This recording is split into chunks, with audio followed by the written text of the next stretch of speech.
بسم اللہ الرحمن الرحیم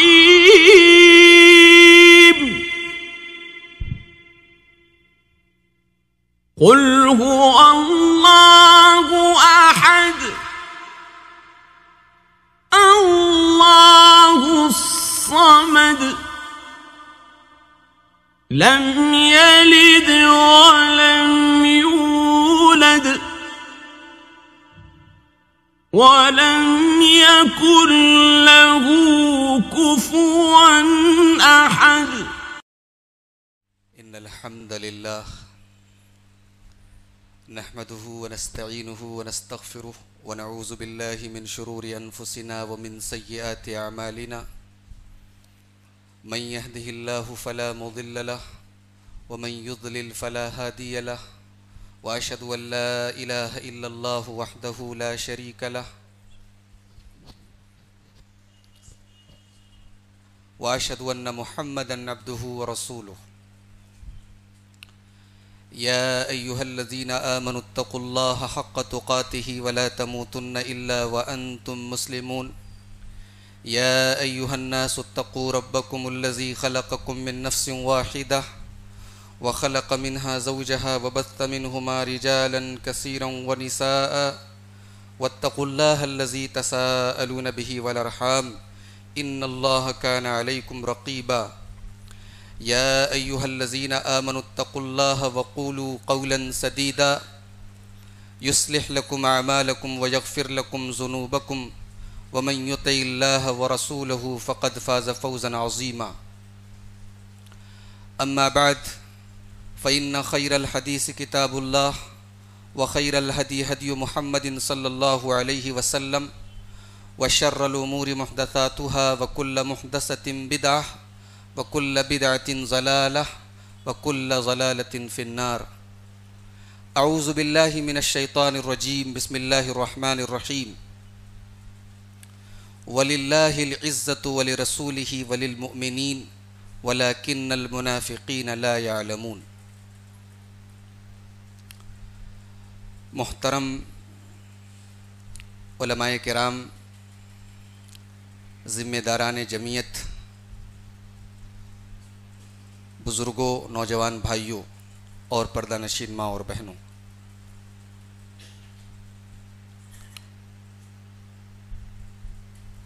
آج تو ماشاءاللہ ترقی کا دور ہے۔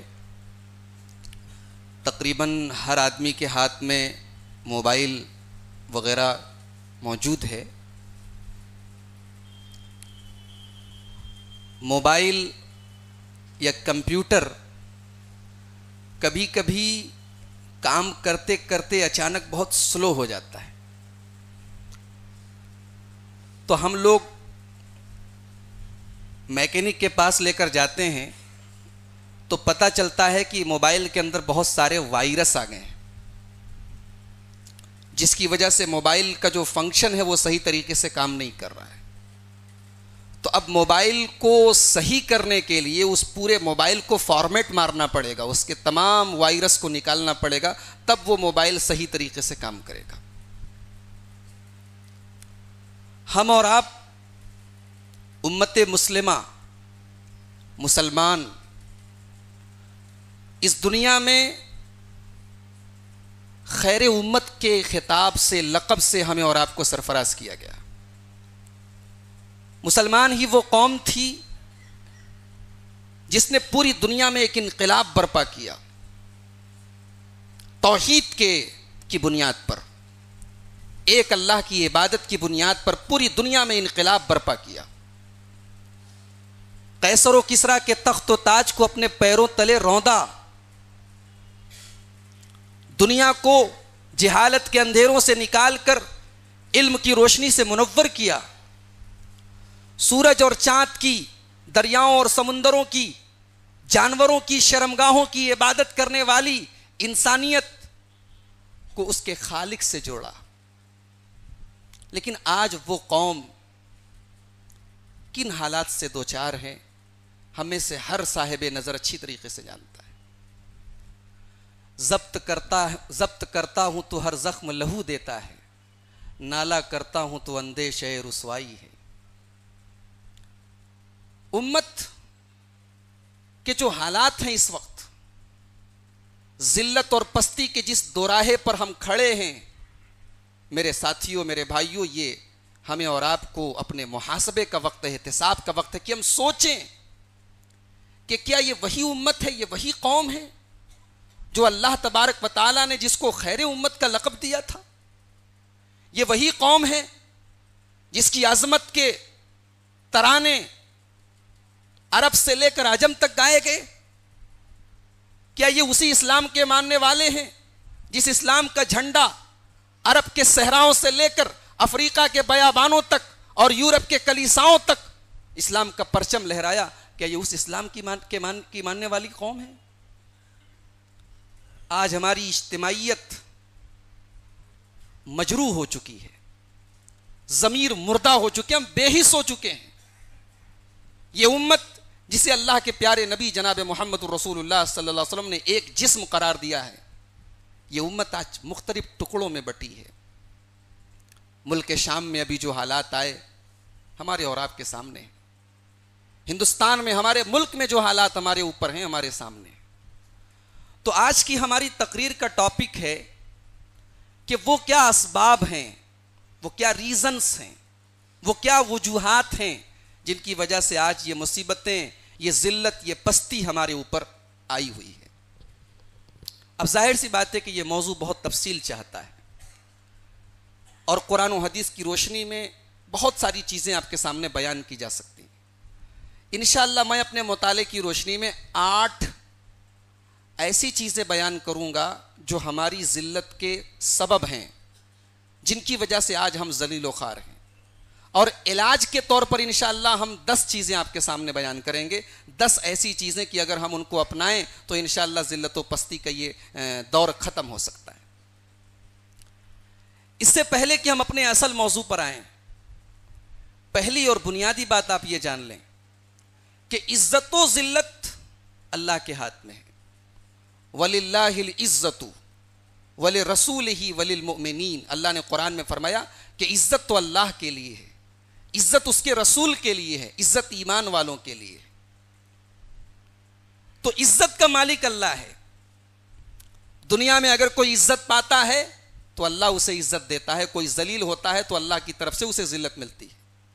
اللہ نے فرمایا قرآن کریم میں، قُلِ اللَّهُمَّ مَالِكَ الْمُلْكِ تُؤْتِي الْمُلْكَ مَنْ تَشَاءُ وَتَنْزِعُ الْمُلْكَ مِمَّنْ تَشَاءُ وَتُعِزُّ مَنْ تَشَاءُ وَتُذِلُّ مَنْ تَشَاءُ بِيَدِكَ الْخَيْرُ۔ اے نبی آپ کہیے، اے اللہ تو ہی بادشاہت کا مالک ہے، تو جس کو چاہتا ہے بادشاہ بنا دیتا ہے، جس کو چاہتا ہے صاحب تخت و تاج بنا دیتا ہے، اور جس کو چاہتا ہے حکومت چھین لیتا ہے اس سے۔ وَتُعِزُّ مَن تَشَاءُ، تو جسے چاہتا ہے عزت دیتا ہے، وَتُذِلُّ مَن تَشَاءُ، اور تو جسے چاہتا ہے ذلت دیتا ہے۔ تو ذلت اور عزت اللہ کے ہاتھ میں ہے، کہیں اور نہیں ملنے والی ہمیں۔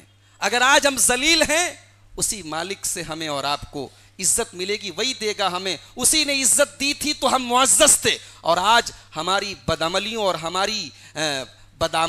ہمارے کرتوتوں کے سبب آج ہمارا جو حال ہے یہ بھی اللہ تبارک و تعالیٰ ہی کی طرف سے ہے۔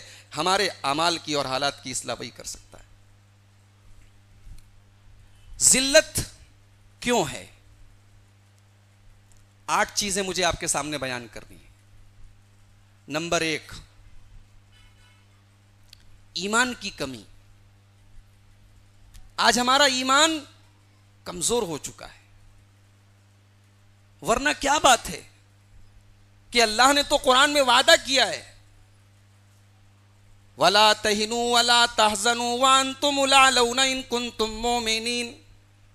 اے ایمان والو، تم غمگین نہ ہو، تم سست نہ پڑو، تم کمزور نہ پڑو۔ وَلَا تَهِنُوا وَلَا تَحْزَنُوا وَأَنْتُمُ الْأَعْلَوْنَ إِن كُنتُم مُؤْمِنِينَ۔ تمہارا ہی سر بلند ہوگا، تم عزت والے رہو گے، تمہارا ہی مقام بلند رہے گا، شرط یہ کہ ان کنتم مومنین، ایمان تمہارے اندر ہونا چاہیے۔ ایمان کا مطلب سمجھتے ہیں؟ ایمان کی بنیاد کیا ہے؟ توحید ہے۔ اللہ کے پیارے نبی فرماتے ہیں کہ ایمان کی 70 سے زیادہ شاخیں ہیں، اور ایمان کی جو بنیاد ہے، ایمان کا جو سب سے اونچا حصہ ہے وہ کلمہ توحید ہے، وہ لا الہ الا اللہ کا اقرار ہے۔ کیا آج ہماری توحید سلامت ہے؟ ذرا آپ نظر اٹھا کے دیکھیے اپنے معاشرے پر۔ وہ مسلمان جس کے دین کی بنیاد توحید پر ہے، آج اس مسلمان کا کیا حال ہے، اور کہاں کہاں وہ ذلیل ہو رہا ہے، کہاں کہاں وہ اپنے ہاتھ کو پھیلائے ہے، کہاں کہاں اپنے ماتھے کو ذلیل کر رہا ہے۔ ذرا آپ حالات اٹھا کے دیکھیں۔ توحید سے ہم نے اپنا ناطہ توڑا، اللہ کی رحمت نے ہم سے منہ موڑا۔ اللہ نے تو وعدہ کیا ہے، سورہ نور کی آیت نمبر 55 آپ اٹھا کے دیکھیے، قرآن کریم کا 18واں پارہ، سورہ نور کی آیت نمبر 55۔ اللہ نے وعدہ کیا ہے، وعد اللہ الذین آمنوا منکم وعملوا الصالحات لَيَسْتَخْلِفَنَّهُمْ فِي الْأَرْضِ كَمَا اسْتَخْلَفَ الَّذِينَ مِنْ قَبْلِهِمْ۔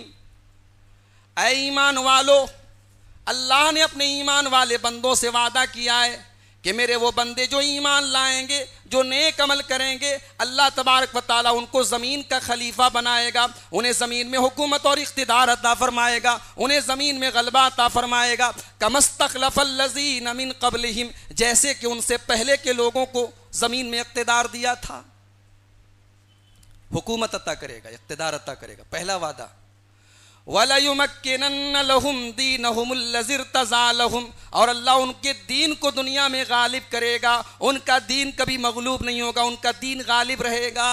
یہ دوسرا وعدہ۔ اور تیسرا وعدہ، وَلَيُبَدِّلَنَّهُمْ مِنْ بَعْدِ خَوْفِهِمْ أَمْنًا، اور اللہ اپنے ایمان والے بندوں کو دہشت اور ڈر کی زندگی سے نکال کے امن و امان کی زندگی عطا فرمائے گا۔ وہ چین کی زندگی گزاریں گے، وہ امن و شانتی کی زندگی گزاریں گے، ان کی زندگی میں ڈر نہیں ہوگا، ان کی زندگی میں دہشت نہیں ہوگی۔ یہ 3 وعدہ کیا اللہ نے، لیکن ایک شرط لگائی، یعبدوننی، میرے بندو یہ وعدہ تب پورا ہوگا جب تم صرف میری ہی عبادت کرو گے، لا یشرکون بی شیئا، تم میرے ساتھ کسی کو شریک نہیں کرو گے، تم شرک نہیں کرو گے۔ اگر تم نے شرک کیا، تم نے اس توحید کے وعدے سے منہ موڑا، تو یہ مدد تم کو ملنے والی نہیں ہے۔ کیا آج مسلمان توحید پر قائم ہے؟ مسلمانوں کا ایک بڑا طبقہ آج توحید کا مطلب نہیں جانتا، شرک کتنی خطرناک چیز ہے، اور اس کی دنیا اور آخرت کی بربادی کا کتنا بڑا سبب ہے، آج مسلمانوں کا ایک بڑا طبقہ نہیں جانتا۔ تو توحید کے بغیر، ایمان کے بغیر ہم عزت نہیں پا سکتے۔ ہم ذلیل ہیں اس لیے کہ ہمارا ایمان آج کمزور ہو چکا ہے، ہماری توحید کمزور ہو چکی ہے۔ ہم چند ٹکوں کے عوض اپنے ایمان کا سودا کرنے کے لیے تیار ہو جاتے ہیں۔ ان الذین قالوا ربنا اللہ ثم استقاموا، میرے وہ بندے جنہوں نے اللہ کو اپنا رب مانا، ثم استقاموا، پھر اس کے اوپر جم گئے، تتنزل علیہم الملائکۃ الا تخافوا ولا تحزنوا وابشروا بالجنۃ التی کنتم توعدون، جنہوں نے اللہ کو اپنا رب مانا اور اس کے اوپر جم گئے، اللہ فرما رہا ہے کہ ہمارے فرشتے ان کے اوپر نازل ہوتے ہیں اور ان کو بشارت سناتے ہیں، ان کو خوشخبری سناتے ہیں کہ تمہیں پریشان ہونے کی ضرورت نہیں ہے، تمہیں غمگین ہونے کی ضرورت نہیں ہے، تمہارا دنیا میں بھی ہم سپورٹ کریں گے اور آخرت میں بھی تمہارا سپورٹ کریں گے۔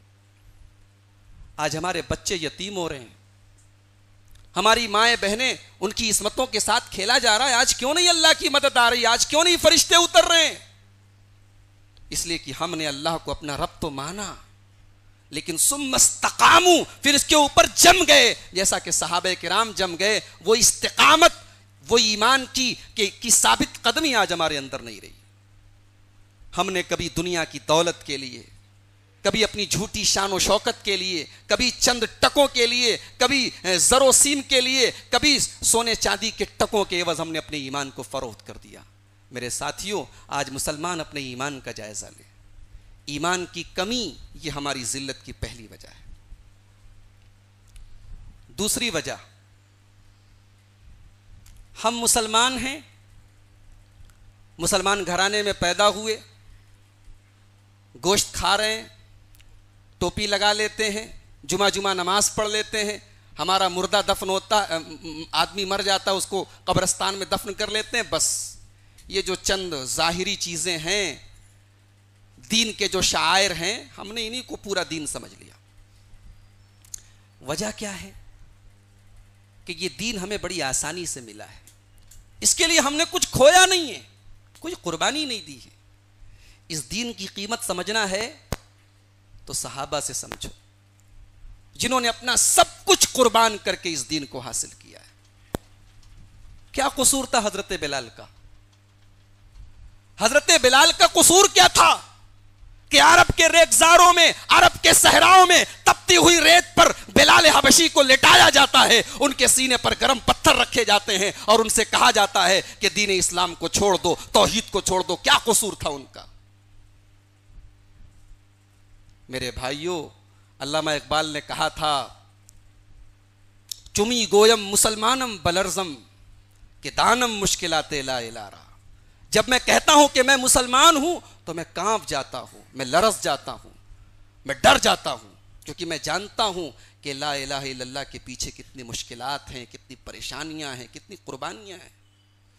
قربانیوں کا جذبہ آج ہمارے اندر نہیں ہے. صحابہ کرام کو دیکھیے, آج ہم دنیا کی دولت حاصل کرنے کے لیے یو پی بہار چھوڑ کے بمبئی آتے ہیں, بھیونڈی آتے ہیں, رات دن محنت کرتے ہیں صرف اس لیے تاکہ بال بچے چین کی زندگی گزاریں.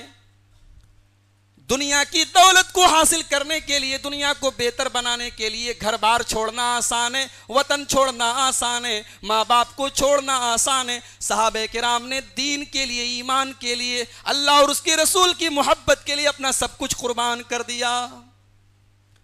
غزوہ تبوک کا موقع ہے, بڑی پریشانی کی یہ جنگ ہے, بڑی پریشانی کا موقع ہے. نبی اکرم اپنے صحابہ سے کہتے ہیں کہ اس لشکر کی تیاری میں جو حصہ لے گا میں اسے جنت کی ضمانت دیتا ہوں. عمر فاروق رضی اللہ تعالیٰ عنہ کہتے ہیں کہ آج بڑا اچھا موقع ملا ہے, آج تو میں حضرت ابو بکر سے بازی مار لے جاؤں گا. ہمیشہ حضرت ابو بکر مجھ سے آگے نکل جاتے ہیں, آج میں حضرت ابو بکر سے آگے نکل جاؤں گا. اپنے گھر کا آدھا مال لا کر بارگاہ رسالت میں رکھ دیتے ہیں. اللہ کے رسول سوال کرتے ہیں ما ابقیت لأہلک, اے عمر گھر والوں کے لیے کچھ چھوڑا ہے یا سب کچھ لے کر چلے آئے ہو؟ حضرت عمر فاروق کہتے ہیں ابقیت لہم النصف, اے اللہ کے رسول میں نے آدھا مال آپ کے پاس میں لایا ہوں, آدھا گھر چھوڑ کے آیا ہوں, بال بچوں کی ضرورت کے لیے چھوڑ کے آیا ہوں. تھوڑی دیر کے بعد حضرت ابو بکر صدیق بھی چلے آ رہے ہیں, وہ بھی اپنے گھر کا سارا جو بھی ان کے پاس تھا وہ لے کے آئے ہیں, اللہ کے رسول کے قدموں میں رکھتے ہیں. اللہ کے پیارے رسول سوال کرتے ہیں ما ابقیت لأہلک, اے ابو بکر تم اپنے گھر والوں کے لیے کچھ چھوڑ کے آئے ہو یا نہیں چھوڑ کے آئے ہو؟ حضرت ابو بکر جواب دیتے ہیں ابقیت لہم اللہ ورسولہ, اے اللہ کے رسول میں اپنے گھر والوں کے لیے اللہ اور اس کے رسول کو چھوڑ کے آیا ہوں. اے اللہ کے رسول میں اپنا سارا کا سارا مال, سارا کا سارا اثاثہ آپ کے پاس لے کے آیا ہوں. جہاں تک میرے گھر والوں کی بات ہے, جہاں تک میرے اہل و عیال کی بات ہے, میں ان کے لیے اللہ اور اس کے رسول کو چھوڑ کے آیا ہوں. یہ قربانی کا جذبہ, اللہ اور اس کے رسول کی یہ محبت آج ہمارے سینوں سے نکل چکی ہے. وہ سولی پر بھی چڑھائے جاتے تھے تو بھی اپنے ایمان کا سودا نہیں کرتے تھے.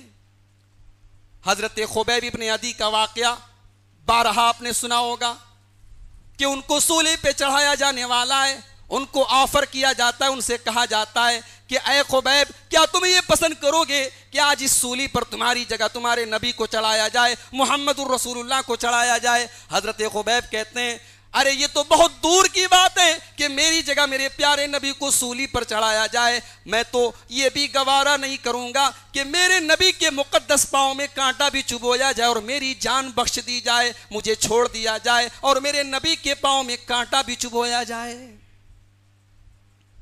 وصولیاں چڑھے, انہوں نے بچوں کو قربان کیا, گھر چھوڑا, وطن چھوڑا, مال خرچ کیا, تب اللہ نے انہیں عزت عطا فرمائی. دین کے لیے قربانی دینے کا جذبہ. دین کیا ہے؟ دین پر عمل کرنے کا مطلب کہ جنت کا راستہ ہے, اور جنت کا راستہ مشکلات کا راستہ ہے.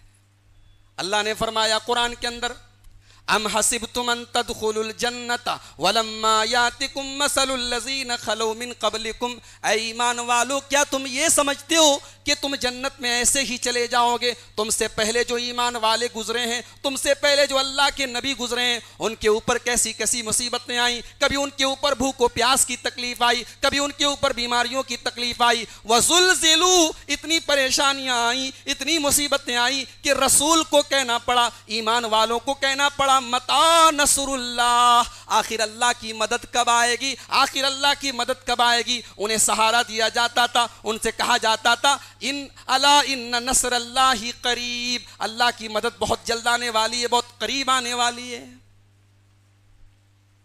تو آزمائش کا جذبہ آج ہمارے دلوں سے نکل چکا ہے، ہم دین کے لیے قربانی دینا نہیں چاہتے، دین جہاں ہم سے قربانی مانگتا ہے ہم وہاں بھی قربانی دینے کا جذبہ اپنے دل میں نہیں پاتے۔ یہ ہماری ذلت اور رسوائی کا دوسرا سبب ہے۔ تیسرا سبب دنیا پرستی۔ اسلام نے ہمیں جو تصور دیا ہے، اسلام نے ہمیں یہ تصور نہیں دیا ہے کہ ہم دنیا چھوڑ دیں، جنگل میں چلے جائیں، پہاڑوں پہ چلے جائیں، کٹیا بنا کے اللہ کی عبادت کریں۔ اسلام نے یہ تصور نہیں دیا ہے۔ اسلام ہم سے یہ کہتا ہے کہ تم دنیا میں زندگی گزارو، شادیاں کرو، بچے پیدا کرو، کاروبار کرو، لیکن اپنی زندگی کا ٹارگٹ، اپنی زندگی کا نصب العین، اپنی زندگی کا مقصد حقیقی آخرت کو بناؤ۔ اس لیے کہ یہ دنیا عارضی ہے، یہ دنیا فانی ہے، یہ دنیا چند دنوں کی چاندنی ہے، اصل زندگی آخرت کی ہے، وہاں کی بھلائی اصل بھلائی ہے اور وہاں کی خرابی اصل خرابی ہے۔ ہم نے کیا کیا؟ ہم رات میں سوتے ہیں تو بھی ہم دنیا ہی کے بہتر بنانے کے خواب دیکھتے ہیں، اور دن میں جاگتے ہیں تو دنیا ہی کے لیے ہماری ساری کوششیں، ہماری ساری جد و جہد، ہماری ساری قد و کاوش ہوتی ہے۔ قرآن کریم میں اللہ تعالیٰ فرماتا ہے یا ایھا الذین آمنوا ما لکم اذا قیل لکم انفروا فی سبیل اللہ اثاقلتم الی الارض، اے ایمان والو تمہیں کیا ہو گیا ہے کہ جب تم سے یہ کہا جاتا ہے کہ تم اللہ کی راہ میں نکلو، اثاقلتم الی الارض، تو تم زمین پہ پھیل جاتے ہو، تم آرام کرنے لگتے ہو، تم اللہ کی راہ میں قربانیاں دینا نہیں چاہتے۔ ارضیتم بالحیات الدنیا، اے ایمان والو کیا تم دنیا کی زندگی سے مطمئن ہو گئے ہو؟ کیا تم دنیا کی زندگی سے راضی ہو گئے ہو؟ کیا تم نے دنیا کی زندگی کو سب کچھ سمجھ لیا ہے؟ آج ہم اور آپ سوچیں، ہمارا ایمان ہے آخرت پر، ہم مانتے ہیں کہ جنت ہے، جہنم ہے، حساب دینا ہے، لیکن ہماری زندگی، ہمارے اعمال فکر آخرت کے تصور سے خالی۔ ایک حدیث سنیے، امام ابو داؤد رحمۃ اللہ علیہ ابو داؤد شریف کتاب البیوع میں حدیث لائے ہیں، اور میں سمجھتا ہوں کہ اس حدیث کو آج ہمیں اور آپ کو بڑے غور سے سننے اور سمجھنے کی ضرورت ہے۔ عبداللہ ابن عمر فرماتے ہیں رضی اللہ تعالیٰ عنہ کہ اللہ کے پیارے رسول جناب محمد الرسول اللہ صلی اللہ علیہ وسلم نے ارشاد فرمایا اذا تبایعتم بالعینۃ واخذتم اذناب البقر ورضیتم بالزرع وترکتم الجہاد، جب تم کاروبار میں دھوکہ دھڑی کرنے لگو گے، جب تم بیع اینا کرنے لگو گے۔ یہ بیع اینا کیا ہوتی تھی؟ بیع اینا ایک دھوکہ دھڑی کا کاروبار تھا۔ اس کی شکل یہ تھی کہ ایک سامان میں نے کسی کو 1000 روپے کا بیچا، 1000 روپے کا سامان بیچا، 1 مہینے کی مہلت دے کر کہ تم 1 مہینے کے بعد مجھے پیسہ دے دینا، یہ سامان تم لے لو، اور 2 دن کے بعد میں نے 800 روپے میں نقد اس کو پیسہ دے کے وہ سامان خرید لیا۔ یہ ایک شکل تھی، اس کو بیع اینا کہا جاتا تھا۔ اللہ کے رسول فرما رہے جب تم بیع اینا کرنے لگو گے، یعنی جب تمہارے کاروبار میں دھوکہ دھڑی شروع ہو جائے گی، جب تم لین دین کے معاملے میں بے ایمان ہو جاؤ گے، خیانت کرنے والے بن جاؤ گے، تمہارے کاروبار میں ٹرانسپیرنسی نہیں رہے گی، تمہارے معاملات صاف نہیں رہیں گے، تمہارے کاروبار کرنے کا طریقہ صاف ستھرا نہیں رہے گا، وَأَخَذْتُمْ أَذْنَابَ الْبَقَرِ، اور تم گائے کی دم کو پکڑ لو گے۔ گائے کی دم کو پکڑ لو گے مطلب گائے اور بیل وغیرہ آج بھی دیہاتوں میں آپ دیکھیے جو لوگ کھیتی کرنے والے ہوتے ہیں وہ گائے بیل وغیرہ پالتے ہیں. مویشیوں کی بڑی حیثیت اور بڑی اہمیت ہوتی ہے گاؤں دیہات کی زندگی میں. آج شہروں کی زندگی میں ہمارے پاس دوسری چیزوں کی اہمیت ہے, بینک بیلنس کی اہمیت ہے, لوم چلانے والے کے نزدیک اس کے پاور لوم کے کارخانے کی اہمیت ہے, دکاندار کے لیے اس کی دکان کی بڑی اہمیت ہے. اس کو آپ صرف گائے کے اوپر قیاس مت کیجئے. اللہ کے رسول صلی اللہ علیہ وسلم نے ایک استعارہ کے طور پر, ایک تمثیل کے طور پر گائے کا لفظ استعمال کیا ہے. آپ یہ بھی کہہ سکتے ہیں کہ جب تم دنیا کی چیزوں میں مگن ہو جاؤ گے, اخذتم اذناب البقری, تم گائے کی دم کو پکڑے رہو گے, جب تم اپنی تجوریوں کو پکڑ کے بیٹھے رہو گے, جب تم اپنے نوٹوں کو گننے کو زندگی کا مشغلہ بنا لو گے, جب تمہاری نظر میں دنیا کی دولت ہی سب کچھ ہو جائے گی. وَرَضِيتُمْ بِالزَّرْعِ, اور تم کھیتیوں سے راضی ہو جاؤ گے, زمین سے جو پیداوار ہوتی ہے, جو کھیتیاں تمہارے لیے پیدا ہوتی, تم اپنی کھیتیوں سے راضی ہو جاؤ گے, اپنے دھن دولت سے مطمئن ہو جاؤ گے, اپنی دنیا کی دولت پر تم بہت زیادہ اترانے لگو گے. وَتَرَكْتُمُ الْجِهَادَ, اور تم جہاد چھوڑ دو گے. جہاد, اس لفظ کے ساتھ آج کتنا کھلواڑ کیا جا رہا ہے آپ دیکھیے. جہاد اسلام کی ایک اصطلاح ہے, اسلام کے ایک اصول, ایک قانون ہے, لیکن آج کچھ بے وقوف اور نادان قسم کے لوگوں نے جہاد کو ایک گالی بنا دیا ہے.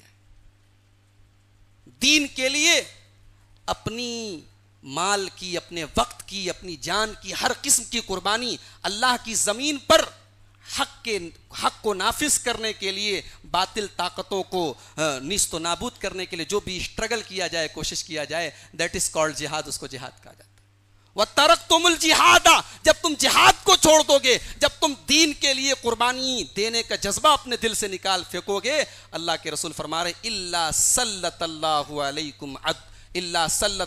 عَلَيْكُمْ ذُلًّا, اللہ تبارک و تعالیٰ تمہارے اوپر ذلت و رسوائی کو مسلط کر دے گا.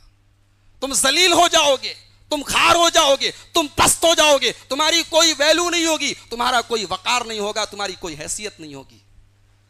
اور یہ ذلت و رسوائی تب تک تمہارے اوپر رہے گی, لا ينزعه حتى ترجعوا الى دینکم, جب تک تم اپنے دین کی طرف لوٹو گے نہیں, اپنے دین پر عمل نہیں کرو گے, تب تک یہ ذلت و رسوائی تم سے ہٹ نہیں سکتی.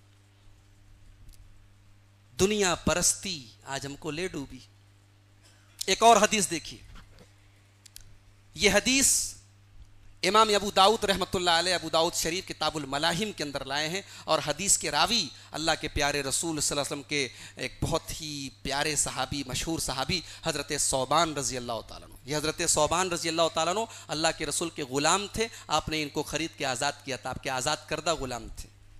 اور آپ اگر حدیث کی کتابوں کا غور سے مطالعہ کریں تو حضرت ثوبان رضی اللہ تعالیٰ عنہ کی زیادہ تر روایتیں جو ہیں وہ فتنوں کے تعلق سے ملتی ہیں, فتنوں کے تعلق سے ان کی روایتیں زیادہ ہوتی ہیں. گویا کہ یہ اللہ کے رسول صلی اللہ علیہ وسلم کی وہ حدیثیں خاص طور سے ان کو بیان کرتے تھے جس میں فتنوں کا ذکر ہوتا تھا. اور حضرت ثوبان رضی اللہ تعالیٰ عنہ بڑے خوددار صحابی تھے. ایک مرتبہ اللہ کے رسول نے صحابہ کے سامنے کہا کہ تم میں سے کون ہے جو یہ قسم کھائے کہ میں آج کے بعد زندگی میں کبھی سوال نہیں کروں گا, کسی کے آگے ہاتھ نہیں پھیلاؤں گا, میں اس کو جنت کی گارنٹی دیتا ہوں, جنت کی ضمانت دیتا ہوں. حضرت ثوبان رضی اللہ تعالیٰ عنہ کھڑے ہوئے کہنے لگے, اے اللہ کے رسول, میں آپ کو گارنٹی دیتا ہوں میں کبھی کسی کے سامنے ہاتھ نہیں پھیلاؤں گا. یہ وہ صحابی ہیں, بڑے خوددار تھے. اب یہ حدیث سنیے, یوشک الامم ان تداعى علیکم کما تداعى الاکلۃ الی قصاتها, اے میری امت کے لوگوں, ایک ایسا زمانہ تمہارے اوپر آنے والا ہے, ایک ایسا دور تمہارے اوپر آنے والا ہے جب دنیا کی ساری قومیں تمہارے اوپر ٹوٹ پڑیں گی, تمہارے اوپر حملہ کریں گی, تمہارے پیچھے پڑ جائیں گی. کما تداعى الاکلۃ الی قصاتها, جیسے کھانے والے کھانے کی پلیٹوں کی طرف, کھانے کے پیالوں کی طرف دوڑتے ہیں, بھوکے لوگ جس طریقے سے دسترخوان پر ٹوٹ پڑتے ہیں, دنیا کی ساری قومیں تمہارے اوپر ٹوٹ پڑیں گی. صحابہ کرام نے سوال کیا, امن قلت نحن یومئذ, اے اللہ کے پیارے نبی کیا اس وقت ہماری تعداد کم ہوگی؟ آپ نے فرمایا نہیں, بل انتم یومئذ کثیر, تعداد تو تمہاری بہت زیادہ ہوگی. وَلَكِنَّكُمْ غُثَّاءٌ كَغُثَّاءِ السَّيْلِ، لیکن تم سیلاب کے جھاگ کی مانند ہوگے۔ سیلاب کا پانی جب آتا ہے تو اس کے اوپر جھاگ ہوتا ہے، طاقت اس کے جھاگ میں نہیں ہوتی، طاقت اس کے پانی میں ہوتی ہے۔ جھاگ بس دیکھنے میں رہتا ہے، بلبلا رہتا ہے، چھو ختم۔ اللہ کے رسول نے فرمایا تم سیلاب کی طرح نہیں رہو گے، سیلاب کے جھاگ کی طرح ہو جاؤ گے۔ یعنی پانی کے اوپر جو بلبلے ہوتے ہیں، جو جھاگ ہوتا ہے جس کی کوئی اپنی حیثیت نہیں ہوتی، کوئی اسٹیبلٹی نہیں ہوتی، اس کے اندر کوئی دم نہیں ہوتا، تم بے دم ہو جاؤ گے، کمزور ہو جاؤ گے، بودے ہو جاؤ گے، کھوکھلے ہو جاؤ گے۔ یہ ذرا آج دنیا کے نقشے پر آپ نظر اٹھا کے دیکھیں، اللہ کے رسول کی یہ حدیث حرف بحرف سچ ثابت ہو رہی ہے کہ نہیں ہو رہی؟ کروڑوں اور اربوں کی تعداد میں وسائل سے مالا مال ہیں، لیکن سب اپنی اپنی دنیا میں مگن ہیں۔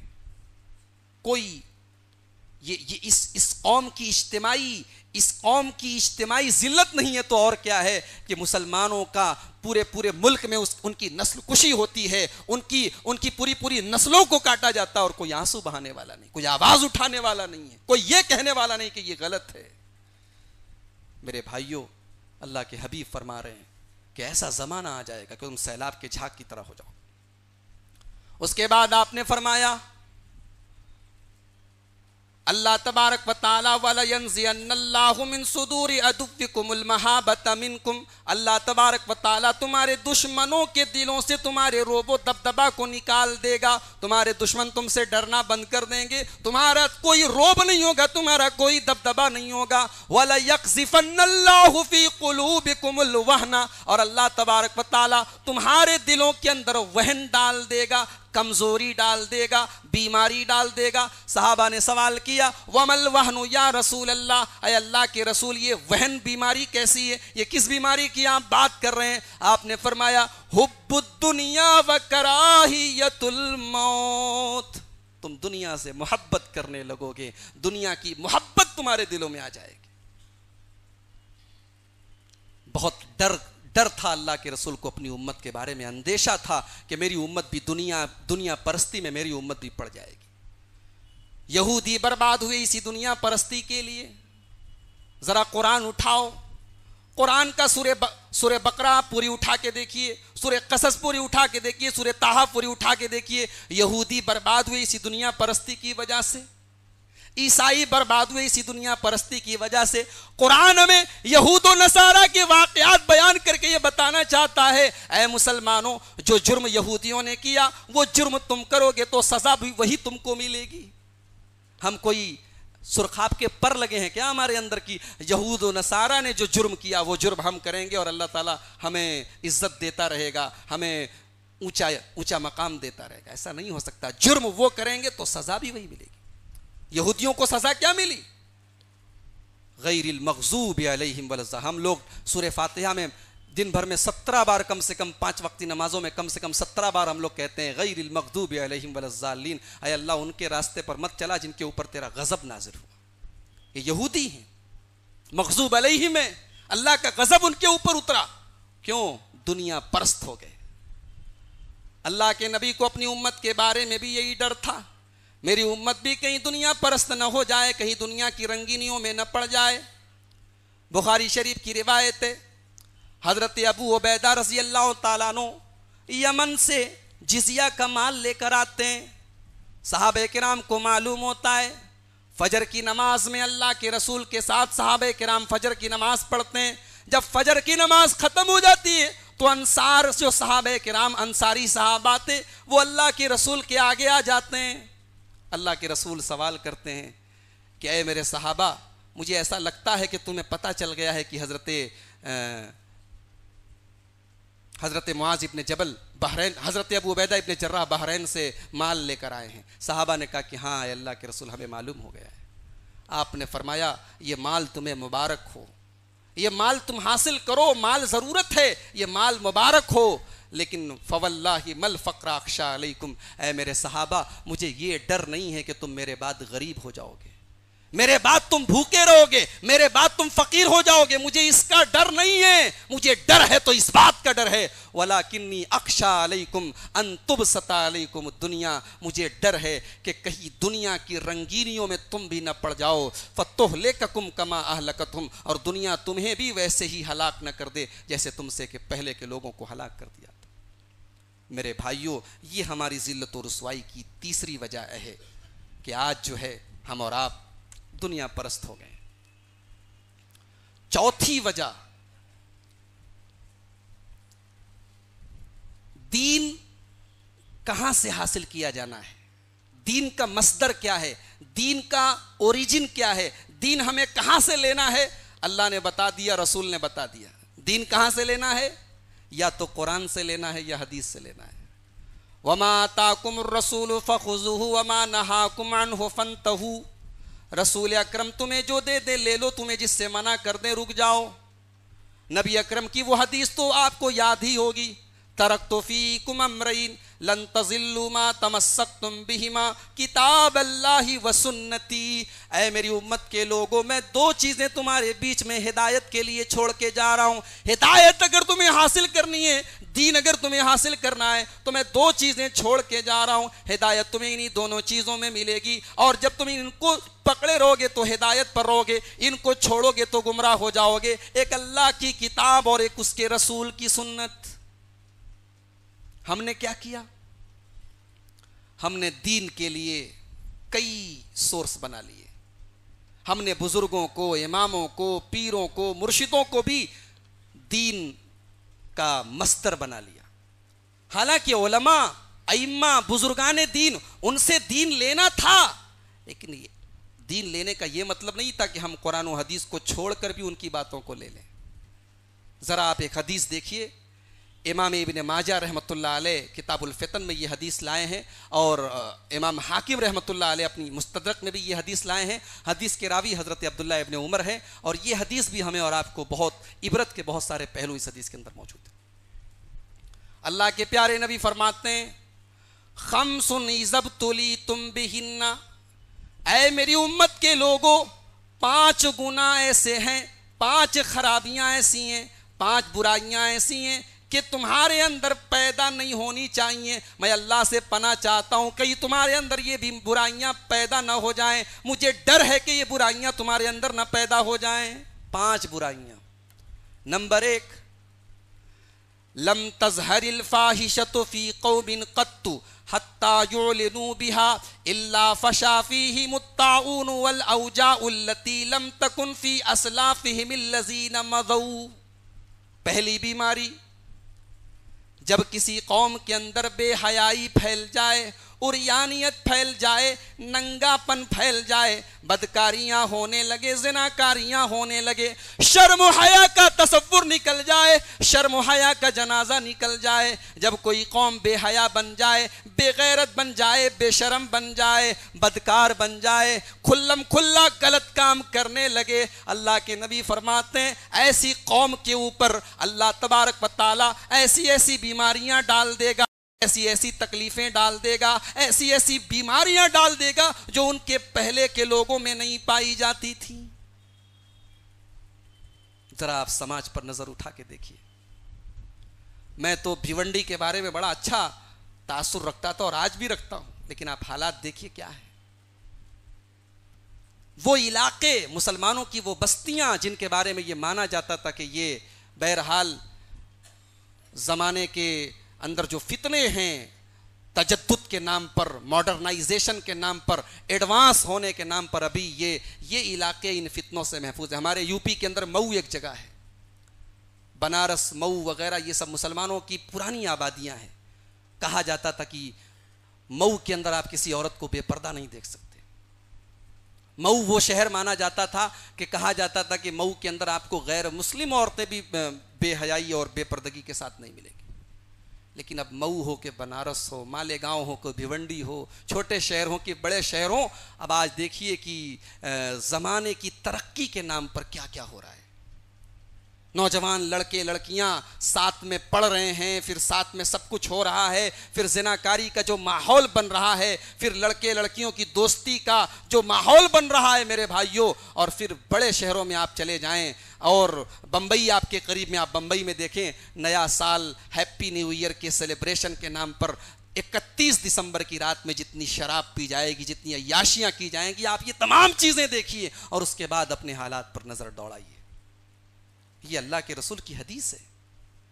جب کسی قوم میں بے حیائی پھیلے گی، جب کسی قوم میں بے غیرتی آئے گی، صحابہ کرام کو دیکھو، وہ اتنے غیرت والے تھے، اتنی غیرت والے تھے، اتنی شرم و حیا والے تھے کہ وہ یہ بھی پسند نہیں کرتے تھے کہ ہماری لڑکی کو ہمارا ہونے والا داماد دیکھے۔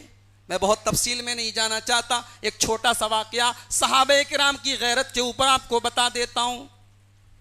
حضرت مغیرہ ابن شعبہ بہت مشہور صحابی اللہ کے رسول کے، انہوں نے ایک انصاری لڑکی کو نکاح کا پیغام بھیجا، ابن ماجہ کی روایت ہے۔ ایک انصاری لڑکی کو انہوں نے نکاح کا پیغام بھیجا، اللہ کے رسول کے پاس آئے اور کہا کہ اللہ کے رسول، میں نے ایک انصاری لڑکی کو، مدینہ کی انصاری عورت کو نکاح کا پیغام بھیجا ہے اور شادی کی بات ہو گئی ہے۔ آپ نے فرمایا کہ کیا تم نے اپنی ہونے والی بیوی کو دیکھا ہے؟ آپ نے کہا کہ نہیں، میں نے دیکھا نہیں۔ آپ نے فرمایا جاؤ ایک بار اس لڑکی کو دیکھ لو، فَإِنَّهُ أَجْدَرُ أَن يُؤْدَمَ بَيْنَكُمَا، جب تم اس لڑکی کو ایک بار دیکھ لو گے تو تم دونوں کے بیچ میں محبت بنی رہے گی۔ مغیرہ ابن شعبہ کہتے ہیں میں لڑکی کے گھر پہنچا، لڑکی کے ماں باپ سے ملا اور میں نے یہ بات ان کے سامنے رکھی کہ میں آپ کی بھی بیٹی کو دیکھنا چاہتا ہوں، میں اپنی ہونے والی بیوی کو دیکھنا چاہتا ہوں۔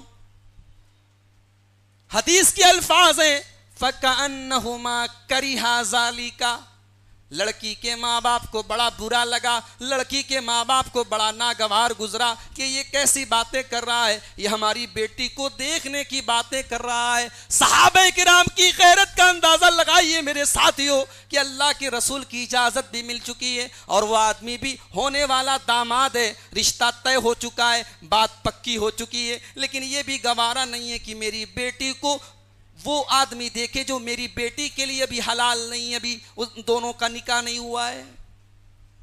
آج تو بے غیرتی کی یہ انتہا ہے کہ مسلمان باپ اپنی بیٹی کو جو ہے سجا دھجا کے معاشرے میں، مارکیٹوں میں، بازاروں میں، سڑکوں میں گھما رہا ہے، اس کے حسن کی سب کو نمائش کرا رہا ہے۔ بھائی اپنی بہن کو، شوہر اپنی بیوی کو، باپ اپنی بیٹی کو زمانے کو نظارے حسن کرنے کا موقع دے رہا ہے۔ بے غیرتی جب کسی قوم کے اندر پیدا ہو جائے یہ اس قوم کے زوال کی نشانی ہے۔ یہ تو یہودیوں کی علامت ہے۔ ہم نے صلیبی جنگوں کے بارے میں پڑھا ہے کہ صلاح الدین ایوبی کی فوجوں کو، ان کے ایمان کو متزلزل کرنے کے لیے عیسائیوں نے اپنی لڑکیوں تک کو ننگا کیا تھا، لیکن مسلمان فوجیوں نے اپنے ایمان کی، اپنی عزتوں کی اور اپنی شرمگاہوں کی حفاظت کی تھی اور تاریخ میں نمونہ پیش کیا تھا۔ یہ مسلمان کا کبھی کردار نہیں رہا ہے کہ وہ اپنی شرم و حیا سے سمجھوتا کرے، لیکن آج ہم نے اس شرم و حیا کو بھی، آج ہمارے معاشرے سے اس کا بھی جنازہ نکل رہا ہے۔ جب کسی قوم میں بے حیائی پھیلے گی تو اس قوم کے اوپر بیماریاں آئیں گی، تکلیفیں آئیں گی، مصیبتیں آئیں گی۔ آج ایسی ایسی بیماریاں پائی جا رہی ہیں، ایسے ایسے وائرس پائے جا رہے ہیں، ایسے ایسے بخار پائے جا رہے ہیں جو 10 سال پہلے، 20 سال پہلے کوئی نام بھی نہیں جانتا تھا۔ تو یہ پہلی برائی ہوگی۔ دوسری برائی وَلَمْ يَنْقُصُ الْمِكْيَالَ وَالْمِيزَانَ إِلَّا أُخِذُوا بِالسِّنِينَ وَشِدَّةِ الْمَؤُونَةِ وَجَوْرِ السُّلْطَانِ عَلَيْهِمْ، اور جب کوئی قوم ناپ تول میں کمی کرنے لگے گی، ناپ تول میں کمی کرنے لگے گی، کاروبار میں بے ایمانی کرنے لگے گی، فراڈ کرنے لگے گی، تو ایسی قوم کے اوپر اللہ تبارک و تعالی سختی نازل کر دے گا، اس کے کاروبار میں تنگی نازل کر دے گا، اس کے کاروبار میں مندی آ جائے گی، تجارت میں مندی آ جائے گی، اس کی اقتصادی حالت خراب ہو جائے گی اور بادشاہ اس کے اوپر ظلم کرے گا، حکمراں اس کے اوپر ظلم کرے گا۔ یہ حالات بھی آج ہم دیکھ رہے ہیں اور ہم جانتے ہیں، ہم میں سے تمام جتنے کاروبار کرنے والے لوگ جانتے ہیں کہ ہم سب کتنے پانی میں ہیں، اس حمام میں سب ننگے ہیں۔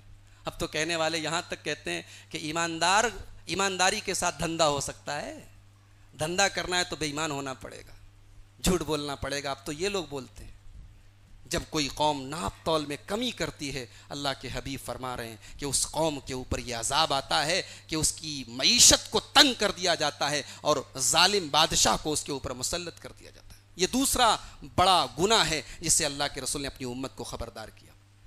اور تیسرا گناہ وَلَمْ يَمْنَعُوا زَكَاةَ أَمْوَالِهِمْ، اور جب کوئی قوم اپنے مال کی زکوٰۃ نہیں دے گی، زکوٰۃ نہیں دے گی۔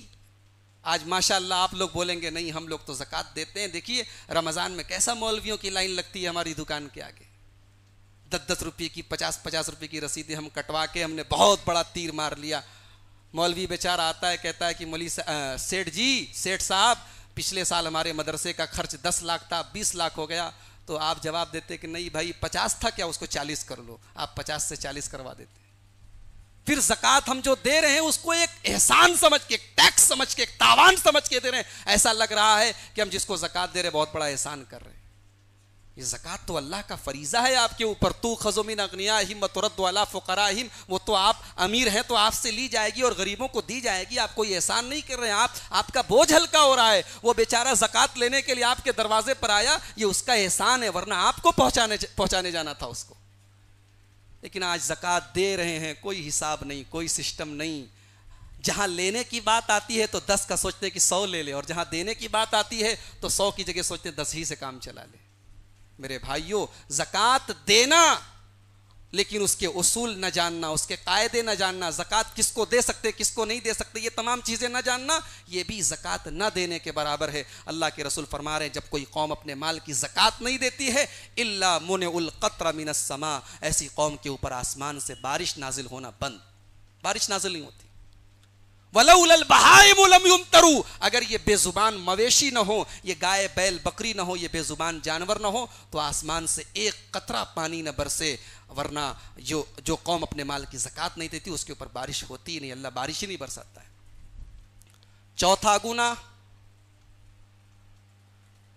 وَلَمْ يَنْقُضُوا عَهْدَ اللَّهِ وَعَهْدَ رَسُولِهِ، اور جب کوئی قوم اللہ سے وعدہ کرنے کے بعد اللہ کے وعدے کو توڑ دیتی ہے۔ اللہ سے کون سا وعدہ ہم لوگ کرتے ہیں؟ ایاک نعبد و ایاک نستعین، اے اللہ عبادت صرف تیری کرتا ہوں، مدد صرف تجھ سے مانگتا ہوں۔ اور مسجد کے باہر نکلتا ہے تو کہتا یا علی مشکل کشا، یا علی مشکل کشا۔ مسجد کے باہر نکلتا ہے تو کہتا یا شیخ عبد القادر جیلانی شیئا للہ۔ کتنے نعرے ہیں، کتنے مشکل کشا ہیں، کتنے غریب نواز ہیں، کتنے غوث اعظم ہیں، ذرا نظر اٹھا کے آپ دیکھیے۔ ایاک نعبد، یہ وعدہ کیا تھا ہم نے، کیا نبھا رہے اس وعدے کو؟ اور رسول سے کیا وعدہ کیا تھا؟ کلمہ پڑھتے ہیں، کہتے ہیں اشہد ان محمد الرسول اللہ، میں گواہی دیتا ہوں کہ محمد صلی اللہ علیہ وسلم اللہ کے رسول ہیں۔ اور رسول کا مطلب یہ ہے کہ رسول کی ہر بات ہمیں لینا ہے، اور رسول نے جس سے منع کیا ہے اس سے دور رہنا ہے، اس سے دور رہنا ہے۔ لیکن آج یہ وعدہ بھی ہم توڑ دیتے ہیں۔ ہم نے رسول کے مقام پر دوسروں کو بٹھا دیا، ہم نے دوسروں کو یہ حق دے دیا کہ نہیں نہیں نہیں، ہمارے امام صاحب نے جو کہا ہے وہی صحیح ہے، ہم اس کو نہیں چھوڑیں گے۔ اللہ سے جو وعدہ کیا وہ توڑا، رسول سے جو وعدہ کیا وہ توڑا، انجام کیا ہوگا؟ لم ينقضوا عهد الله وعهد رسوله الا سلط الله عليهم عدوا من غيرهم، جب کوئی قوم اللہ سے وعدہ کر کے وعدہ توڑ دے گی، رسول سے وعدہ کر کے وعدہ توڑ دے گی، ایسی قوم کے اوپر اللہ تعالیٰ دشمن مسلط کر دے گا، اور وہ دشمن اس کی طاقت کو چھین لیں گے، اس کی حکومت کو چھین لیں گے، اس کے مال کو چھین لیں گے، اس کے پاس جو کچھ ہے وہ چھیننے لگیں گے۔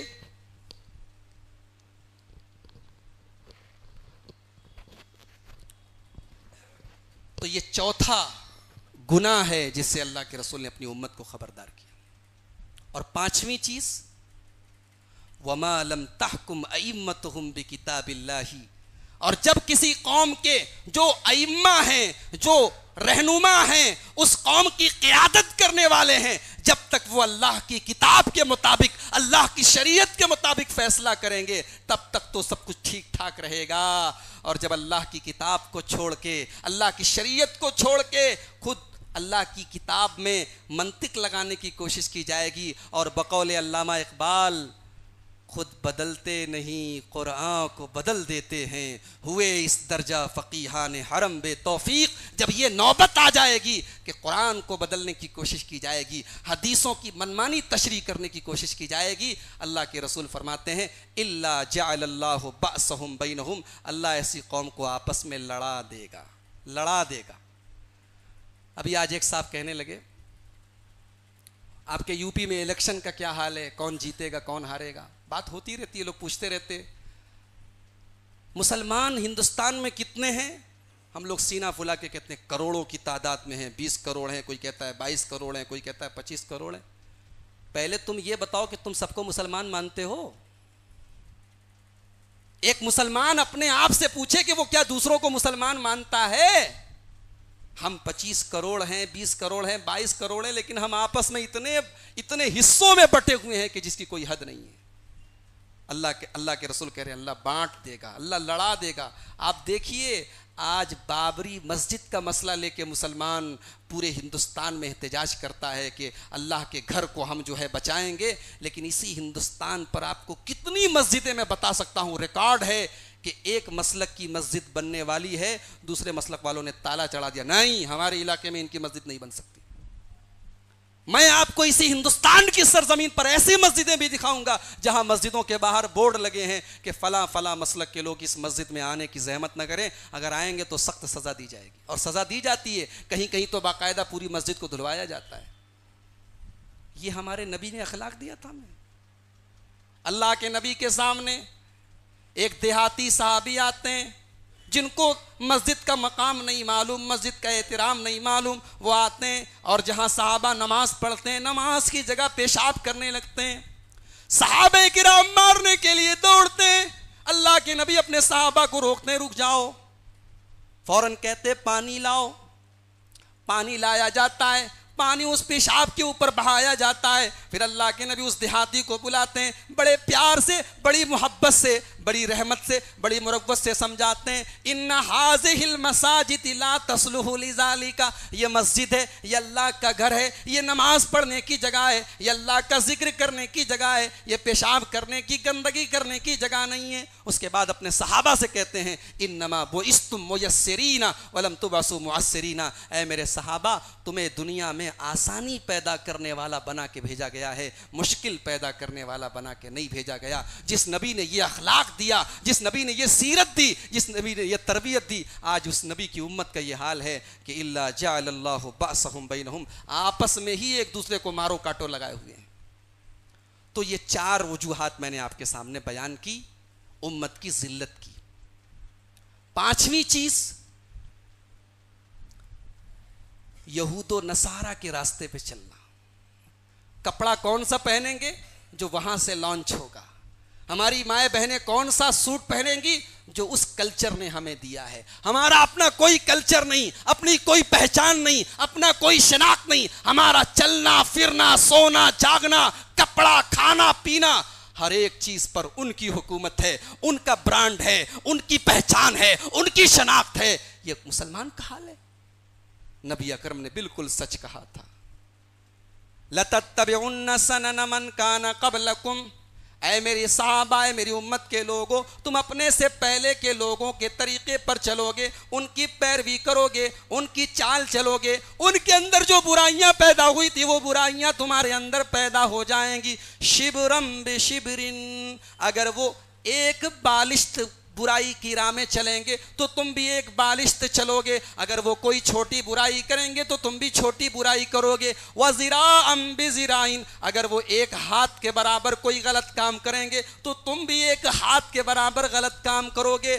برائی کے معاملے میں تم یہود و نصارہ سے پیچھے نہیں رہو گے، وہ چھوٹی برائی کریں گے تو تم چھوٹی کرو گے، وہ بڑی کریں گے تو تم بڑی کرو گے، ان کے پیچھے پیچھے چلو گے، ان کو اپنا رہبر بنا لو گے، ان کو اپنا گائیڈ بنا لو گے۔ اور حدیث پاک کا اگلا جملہ ہم سب کو سوچنے کے اوپر مجبور کر دیتا ہے۔ اللہ کے رسول فرماتے ہیں حتی لو سلکوا جوہر سب لسلکتموہ، اگر یہود و نصارہ، اگر تم سے پہلے کے لوگ گوہ کے بل میں چلے جائیں گے تو تم بھی گوہ کے بل میں چلے جاؤ گے۔ گوہ ایک جانور ہوتا ہے، چھوٹا سا جانور ہوتا ہے، اور اس کا جو بل ہوتا ہے بہت تنگ ہوتا ہے اور بہت بدبودار جانور ہوتا ہے. یعنی اللہ کے رسول کے کہنے کا مطلب یہ ہے کہ تم یہود و نصارہ کی نقل کرنے میں، ان کے کلچر کو اپنانے میں، ان کے طریقے کو اپنانے میں اتنا آگے نکل جاؤ گے کہ تمہاری کوئی سوجھ بوجھ بھی نہیں ہوگی. تم اندھا دھند ان کی پیروی کرو گے. جو کام بالکل کھلم کھلا لگ رہا ہے کہ یہ بے مطلب کا کام ہے، غلط کام ہے. اب دیکھو آپ ہمارے مسلمان نوجوانوں کو دیکھیے کیسے کیسے بال رکھتے ہیں، بندروں کے جیسے، بھالو کے جیسا بال رکھتے ہیں. آپ دیکھیے اگر ادھر سے ایسی پینٹ فیشن میں آ گئی کہ جو ٹخنے کے اوپر ہے تو مولوی بیچارہ تقریر کرتا رہے کہ اپنا کپڑا ٹخنے کے اوپر رکھو، یہ نہیں رکھے گا. اور جس دن پتہ چل جائے گا کہ سلمان خان کی پینٹ ٹخنے کے اوپر آ گئی، اس کی آٹومیٹک آ جائے گی. اور جس دن یہ پتا چلا کہ فیشن چلا ہے کہ پینٹ تھوڑی لمبی ہو جائے، اوپر سے تھوڑی نیچے آ جائے، اور پینٹ ایسی پہنی جائے، جینس ایسی پہنی جائے کہ انڈر ویئر کا برانڈ نظر آئے، تو آپ دیکھیے تمام نوجوان وہی پینٹ پہننے لگیں گے. یعنی جس کام کا کوئی تک نہیں ہے، کوئی عقل نہیں ہے، اس کی بھی پیروی کریں گے. یہ حالت آج ہماری اور آپ کی ہو چکی ہے، یہود و نصارہ کی مشابہت. اور اللہ نے تو قرآن میں 1400 سال پہلے ہمیں اور آپ کو یہ بتا دیا ہے کہ وَلَن تَرْضَىٰ عَنْكَ الْيَهُودُ وَلَا النَّصَارَىٰ حَتَّىٰ تَتَّبِعَ مِلَّتَهُمْ. اے مسلمانوں، یہود و نصارہ اس سے کم پر راضی ہو ہی نہیں سکتے. وہ یہی چاہتے ہیں کہ تم ان کی پیروی کرو، ان کے طریقے پر چلو.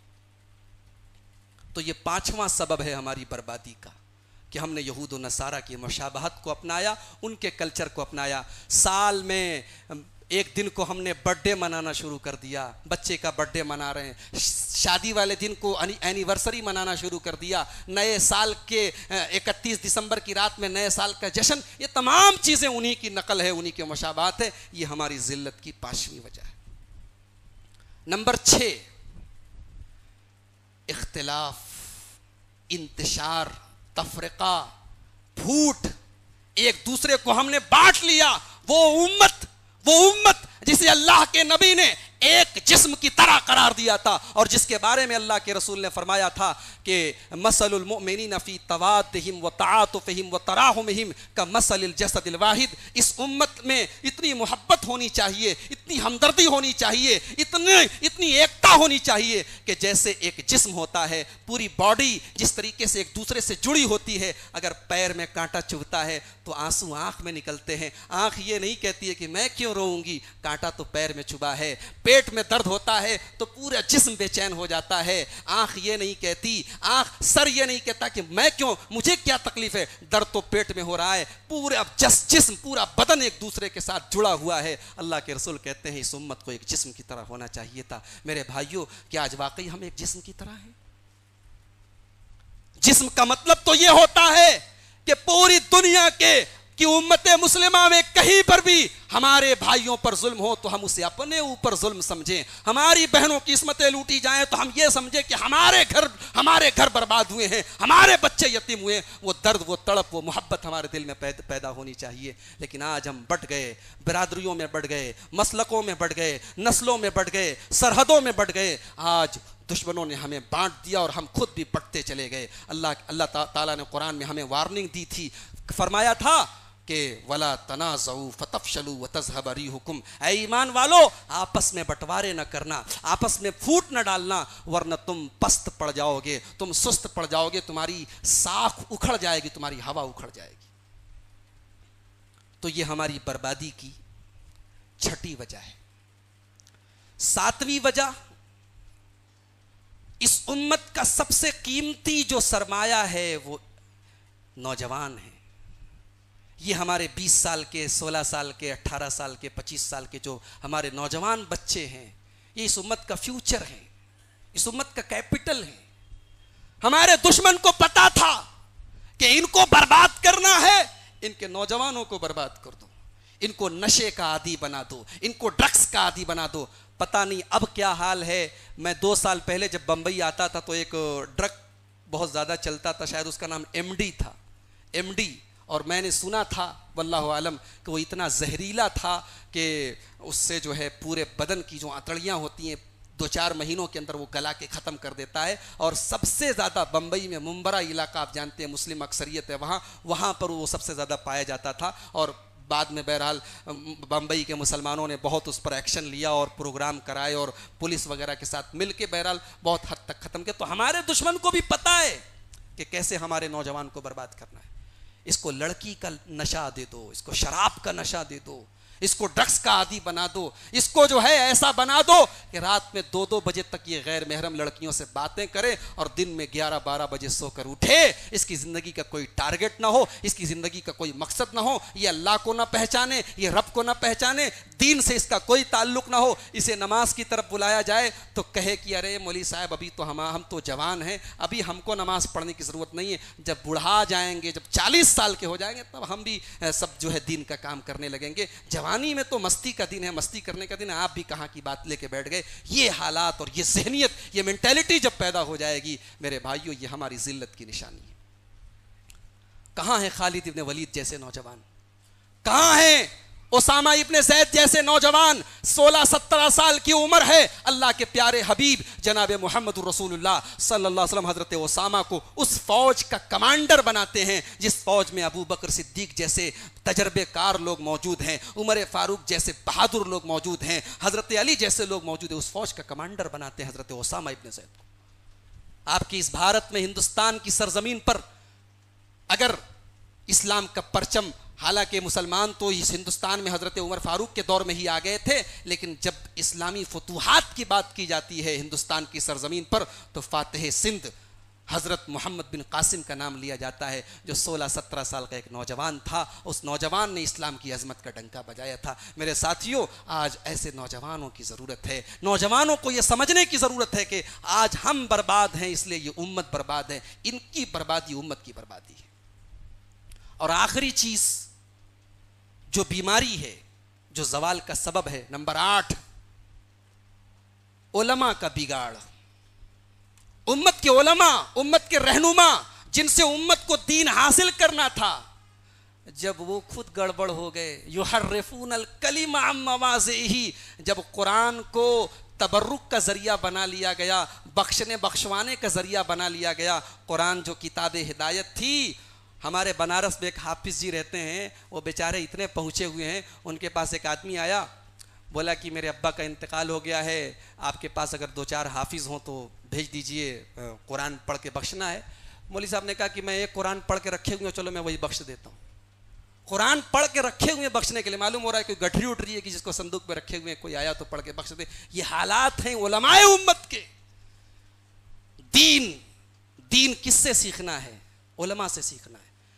جاہل لوگ جن کے پاس علم نہیں ہے, یا علم ہے تو علم کا غلط استعمال ہے, ایسے لوگوں سے جب دین کا علم حاصل کیا جائے گا تو یہی حال ہوگا جو آج ہمارا ہے. اللہ کے رسول کی وہ حدیث یاد کیجئے, بخاری شریف کی روایت ہے. آپ نے فرمایا, ان اللہ لا یقبض العلم انتزاعا ینتزعه من العباد. اللہ تعالیٰ علم کو دنیا سے اچانک نہیں اٹھائے گا. علم کیسے اٹھائے گا؟ ولکن یقبض العلم بقبض العلماء. اچھے علماء جو واقعی میں علماء ہوں گے, جو قرآن و حدیث کے جانکار ہوں گے, جن کے پاس قرآن و سنت کا علم ہوگا, ایسے علماء کو اللہ تعالیٰ دنیا سے اٹھا لے گا. اور جب ایسے علماء چلے جائیں گے, اتخذ الناس رؤوسا جہالا, تو لوگ جاہلوں کو اپنا مکھیا بنا لیں گے. جاہلوں کو محراب سونپ دیا جائے گا, جاہلوں کو ممبر سونپ دیا جائے گا, جاہلوں کو فتویٰ دینے کی ذمہ داری سونپ دی جائے گی. آج کل دیکھیے مفتی گوگل اور مفتی انٹرنیٹ آپ کو بہت مل جائیں گے. آپ موبائل پر دیکھیے, واٹس ایپ اور فیس بک کے اوپر حلال اور حرام کا فتویٰ دینے والے بہت مل جائیں گے. کہاں تو امام مالک رحمۃ اللہ علیہ جیسے بڑے بڑے ائمہ جنہوں نے پوری زندگیاں قرآن اور حدیث کے پڑھنے پڑھانے میں گزار دی, ان سے بھی کوئی مسئلہ پوچھا جاتا تھا تو 40 مسئلوں میں 39 مسئلوں کے بارے میں کہتے تھے کہ لا ادری, آئی ڈونٹ نو, مجھے نہیں معلوم. لیکن یہاں تو کوئی یہ کہنے کے لیے تیار ہی نہیں ہے کہ آئی ڈونٹ نو. اگر یہ کہہ دے گا کہ مجھے نہیں پتا تو لوگ کہیں کیسا مولوی ہے, اس کو تو کچھ معلوم ہی نہیں ہے. تو چلو اب جو ہے نیم حکیم خطرہ جان کے پاس چلیں. میرے ساتھیوں, اتخذ الناس رؤوسا جہالا, لوگ جاہلوں کو اپنا سردار بنا لیں گے. اور ابن ماجہ کی وہ حدیث بھی آپ اپنے سامنے رکھیے. اللہ کے حبیب نے فرمایا کہ سیاتی علی الناس سنوات خداعات, ایک ایسا زمانہ آنے والا ہے کہ دھوکہ دھڑی کا زمانہ ہوگا, دھوکہ دھڑی کا زمانہ ہوگا. یؤتمن فیہ الخائن, خیانت کرنے والے کو امانت دی جائے گی, بے ایمان آدمی کو دین کے دین کے کا کام کرنے کے جو لائق نہیں اس کو ذمہ داریاں دی جائیں گی. وَيُخَوَّنُ فِيهَا الْأَمِينُ اور جو بیچارہ ایماندار ہے امانت دار ہے اس کو بے ایمان سمجھا جائے گا. وَيُصَدَّقُ فِيهَا الْكَاذِبُ جو جھوٹ بول رہا ہے وہ دنیا میں سب سے بڑا سچا بن جائے گا. آپ دیکھیے دنیا کا سب سے بڑا سچا اس وقت ہمارے ملک کا جو سربراہ اعظم بنا پھر رہا ہے کیسے پورے ہندوستان کو پریشان کیے ہوئے ہیں. ہر آدمی رو رہا ہے کلپ رہا ہے, اس کے بعد بھی کچھ لوگ گن گا رہے ہیں کہ فیصلہ کیا ہے تو دیش ہت میں کیا ہے, دیش کی بھلائی کے لیے کیا ہے.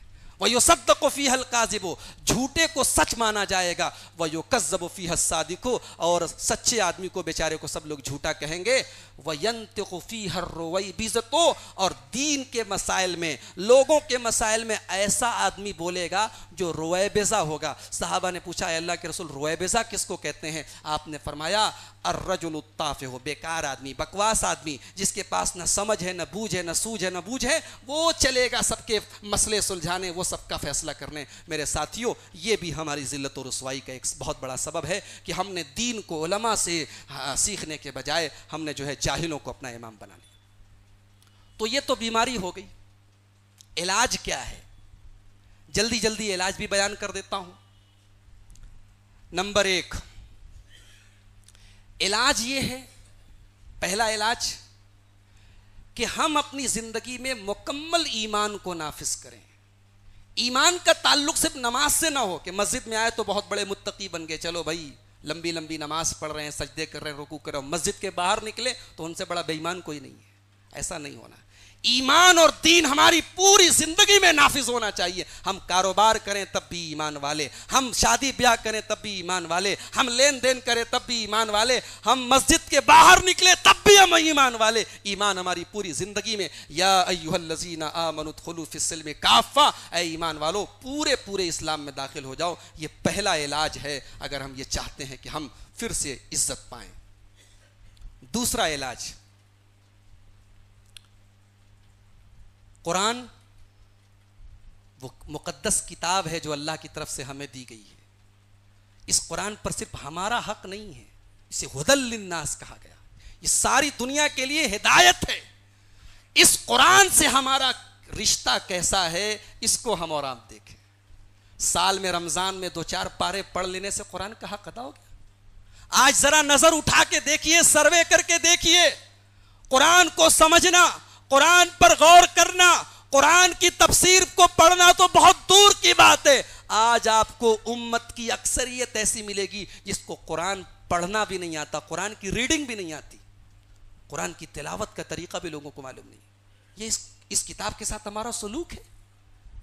اللہ کے نبی فرماتے ہیں ان اللہ یرفع بہذا الکتاب اقواما ویضع بہ آخرین. اس قرآن کے ذریعے اللہ تعالی عزت بھی دے گا اور ذلت بھی دے گا. قرآن کو جن لوگوں نے پکڑا ہوگا, قرآن پر جن لوگوں نے عمل کیا ہوگا وہ عزت پائیں گے, اور جنہوں نے قرآن کو چھوڑا ہوگا وہ ذلیل ہو جائیں گے. اور علامہ اقبال نے اس حدیث کی تشریح اپنے انداز میں کرتے ہوئے کہا تھا وہ زمانے میں معزز تھے مسلمان ہو کر اور ہم خار ہوئے تاریک قرآن ہو کر. قرآن کو ہمیں میرے ساتھیوں جیسے صحابہ نے پکڑا تھا, قرآن پر عمل کیا, قرآن کو سیکھا, قرآن کو سکھایا. قرآن سے اپنا رشتہ ہمیں مضبوط کرنا ہے اگر ہم اس ذلت و رسوائی کو ختم کرنا چاہتے ہیں تو. تیسری چیز ہمیں اور آپ کو زندگی کی آخری سانس تک عقیدہ توحید کی حفاظت کرنی ہے. توحید پر جئیں اور توحید پر ہمارا خاتمہ ہو. اس لیے کہ اگر ہمارا خاتمہ توحید پر نہیں ہوا تو دنیا بھی گئی اور آخرت بھی گئی. نہ قیامت کے دن اللہ کے رسول ہماری شفاعت کریں گے, نہ ہمیں جنت نصیب ہوگی. توحید کی حفاظت زندگی کی آخری سانس تک کریں. یہ چوتھا علاج ہے ہماری ذلت و رسوائی کا. پانچویں چیز یہ ہے کہ ہم اور آپ اپنے پیارے نبی جناب محمد رسول اللہ صلی اللہ علیہ وسلم کو اپنا آئیڈیل بنائیں. ابھی آپ نے تقریر سنی مولانا عبدالعلیم صاحب کی. میں نے اوپر تھوڑی بہت باتیں میرے کان میں جو گئی, ایک جملہ میں نے سنا کہ ہمارے نبی نے ہمیں زندگی کے تمام اصول سکھائے. پیشاب کرنے کے آداب, پاخانہ کرنے کے آداب, بیوی سے ملنے کے بھی آداب ہمیں سکھائے. جس نبی نے ہمیں پورا ایک طریقہ حیات, پورا ایک لائف اسٹائل, پورا ایک کلچر دیا ہے, اس نبی کی سیرت کو چھوڑ کر, اس نبی کی اتباع کو چھوڑ کر آج ہم دوسروں کے دروازے کے بھکاری بنے, ہم ان کی نقل کر لیں. ہم اپنے نبی کی اتباع کامل کریں اگر ہم چاہتے ہیں کہ اس ذلت و رسوائی سے ہمارا پیچھا چھوٹے. پانچویں چیز یہ ہے کہ ہم اور آپ میرے ساتھیوں اللہ کی ذات پر بھروسہ کریں. وَمَن يَتَوَكَّلْ عَلَى اللَّهِ فَهُوَ حَسْبُهُ, جو اللہ کی ذات پر بھروسہ کرے گا اللہ اس کی ضرور مدد کرے گا, اللہ کا وعدہ ہے. ابراہیم علیہ السلام کو آگ میں ڈالا گیا تھا تو ان کی زبان پر یہی جملہ تھا, حسبنا اللہ ونعم الوکیل, اللہ ہمارے لیے کافی ہے. غزوہ بدر میں جب 313 کا 1000 سے مقابلہ تھا تو نبی اکرم کی زبان پر اللہ کی بارگاہ میں آپ ہاتھ اٹھا کے دعائیں کر رہے تھے اور اپنے رب سے کہہ رہے تھے, اللہم ان تہلک ہذہ العصابۃ لا تعبد فی الارض, اے اللہ اگر یہ مٹھی بھر مسلمان ہلاک ہو گئے تو زمین میں تیری عبادت کرنے والا کوئی نہیں ہوگا. تو اللہ کی ذات پر بھروسہ, اس کے بغیر ہم کامیاب نہیں ہو سکتے. نمبر 6, امید کی کرن کو قائم رکھیے. نا امیدی کا دامن اتار کے پھینک دیجئے. حالات جتنے بھی خراب ہیں, اس سے بھی خراب حالات آ چکے ہیں, لیکن اللہ نے اگر ہم نے اپنے ایمان کو مضبوط کیا تو اللہ ضرور ہماری مدد کرے گا. انہ لا ییأس من روح اللہ الا القوم الکافرون, نا امیدی اور مایوسی یہ کافروں کا شیوا ہے. امید کا دامن, آج میں دیکھتا ہوں انٹرنیٹ وغیرہ پر جو ہمارے نوجوانوں کے میسج آتے ہیں, پیغامات آتے ہیں, ہر طرف ایک اداسی کا ماحول ہے, ایک مایوسی کا ماحول ہے. نہیں میرے بھائیوں, مایوسی کی چادر کو اتار کے پھینکیے, امید کی روشنی جلائیے, امید کا دیا جلائیے. یہ امید کی کرن ہمیں طاقت دے گی اور یہ ہمیں دوبارہ عزت عطا فرمائے گی. نمبر 7, علم, تعلیم, یہ ہماری عزت کے لیے بہت ضروری چیز ہے. آج ہم مسلمان غور کریں کہ آج دنیا میں جو سائنس اور ٹیکنالوجی کا جو میدان وسیع ہوا ہے, اس کے پیچھے کس کا ہاتھ ہے؟ آپ ذرا سا اتہاس اٹھا کے دیکھیے, جتنے بڑے بڑے سائنسداں دنیا میں آئے, اسلام کے آنے کے بعد دنیا میں آئے ہیں. اسلام نے دنیا کو یہ پیغام دیا ہے کہ یہ سورج اللہ نے ہمارے لیے بنایا ہے, یہ ہمارا معبود نہیں ہے. یہ سورج تو ہماری ریسرچ کے لائق ہے کہ ہم اس کے اوپر ریسرچ کریں کہ اس سورج سے ہم کیا کیا فائدہ حاصل کر سکتے ہیں. سورج عبادت کے لائق نہیں ہے. اسلام نے یہ سبق دیا کہ یہ زمین, یہ دھرتی, یہ ہماری ماں نہیں ہے, یہ ہماری پوجا اور عبادت کے لائق نہیں ہے. یہ زمین تو اللہ نے الذی جعل لکم الارض قرارا, اللہ نے زمین کو تمہارے رہنے کے قابل بنایا ہے. اسلام نے یہ میسج دیا کہ زمین پر غور کرو, زمین کے اندر جو خزانے اللہ نے تمہیں دیے ہیں ان کو نکالو. میرے ساتھیوں, سائنس اور ٹیکنالوجی میں جو ڈیولپمنٹ آیا دنیا میں, اسلام کے بعد آیا. دوسروں نے تو فائدہ اٹھایا, ہم اندھیروں میں رہ گئے, اس روشنی کا فائدہ دوسروں نے اٹھا لیا. آج آپ دیکھیں اس ملک کے حالات کا بھی آپ جائزہ لیں. آج ہماری نمائندگی, ہم حکومت کو ذمہ دار قرار دیتے ہیں, ہم سیاسی پارٹیوں کو ذمہ دار قرار دیتے ہیں. آج ہم اپنے حالات پر خود غور کریں. خدا نے آج تک اس قوم کی حالت نہیں بدلی, نہ ہو جس کو خیال خود اپنی حالت کے بدلنے کا. ہم جب تک خود اپنے آپ کو نہیں سدھاریں گے, کوئی ہمارے اوپر, ہم دوسروں کے در پہ بھیک مانگیں گے. اس سے بہتر ہے کہ ہم خود اپنے آپ کو مضبوط کریں. تعلیم کے بغیر نہ دین ہے نہ دنیا ہے, ہم تعلیم سے اپنا رشتہ جوڑیں. نمبر 8, 10 چیزیں بیان کرنی ہیں, 2 چیزیں اور بیان کر کے بات ختم کرتا ہوں. نمبر 8, مسلمان آج نٹھلا بن کے بیٹھا ہوا ہے. یہ سوچتا ہے کہ ہم تو اللہ کے بندے ہیں, اللہ ہمیں من و سلوہ ہمارے اوپر نازل کرے گا. اسلام نے کہیں ایسی تعلیم نہیں دی. اسلام نے ہمیں یہ تعلیم دی ہے کہ حرکت میں برکت ہے. تم حرکت کرو گے, تم محنت کرو گے, تب تمہیں پھل ملے گا. آج دوسرے باطل کے لیے محنت کر رہے ہیں, انہیں اس کا بھی پھل مل رہا ہے. تم صحیح کے لیے, حق کے لیے محنت کرو اور میں پھل تمہیں نہ دوں تو کہنا. اللہ کے نبی صحابہ کرام کے ساتھ غزوہ بدر میں گئے, 313 کا مقابلہ 1000 کے ساتھ ہے.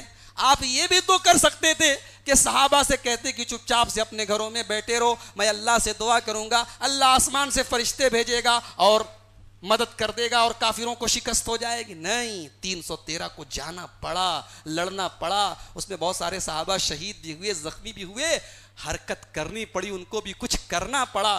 ہم سوچے کہ ہم کچھ نہ کریں اور حالات صحیح ہو جائیں, ایسا نہیں ہو سکتا. میرے بھائیوں, ہم میں سے ہر آدمی کو, پیسہ والا ہے اپنے پیسے کا استعمال دین کے لیے کرے. طاقت والا باڈی بلڈر ہے, اپنے جسمانی طاقت کا استعمال دین کے لیے کرے. علم والا ہے, اپنے علم کا استعمال دین کے لیے کرے. ڈاکٹر ہے, اپنی میڈیکل سائنس کا استعمال دین کے لیے کرے. کوئی انجینئر ہے, کوئی کچھ ہے, ہر آدمی اپنے ٹیلنٹ اور اپنی صلاحیتوں کا استعمال اپنے اپنے دائرے کے حساب سے دین کے لیے کرے. یہ اس چیز کے کرنے کا بھی وقت ہے. نمبر 9, ہماری ذلت و رسوائی کا اگر ہمیں علاج کرنا ہے میرے ساتھیوں, تو ایک کام ہمیں یہ بھی کرنا پڑے گا کہ ہمیں یہ طے کرنا پڑے گا کہ دین ہمیں کہاں سے لینا ہے. ہر آدمی جو دین کی باتیں کر رہا ہے وہ بہروپیہ بھی ہو سکتا ہے. کوئی لیپ ٹاپ لے کے چلا آئے تو بہت بڑا اپنے آپ کو علامہ بنا بیٹھا, اس سے پوچھو کہ تم کو ایک حدیث پڑھنا آتا ہے کہ نہیں آتا, تم حدیث پر تمہاری کتنی گہری نظر, تمہارے لیپ ٹاپ سے ہم دھوکہ کھا جائیں. ہمیں دیکھنا پڑے گا کہ ایسے ایسے لوگ بھی مارکیٹ میں دین, اپنے آپ کو دین کا ٹھیکیدار بنائے بیٹھے ہیں, جن کو دین کی دال سے بھی ان کو جو ہے واقفیت نہیں ہے. تو دین کو اہل علم سے حاصل کریں. یہ ہمیں اگر اپنی ذلت و رسوائی کو بدلنا ہے تو یہ بھی اس کے لیے ضروری ہے. اور آخری چیز, امام مالک رحمۃ اللہ علیہ کا ایک قول ہے اور پوری تقریر کا خلاصہ اسی قول کے اندر موجود ہے. امام مالک کہا کرتے تھے, لن يصلح آخر هذه الامة الا بما صلح به اولها. اس امت میں بعد میں جو لوگ آئیں گے ان کے مرض کی دوا بھی وہی ہے جو پہلے کے لوگوں کی تھی.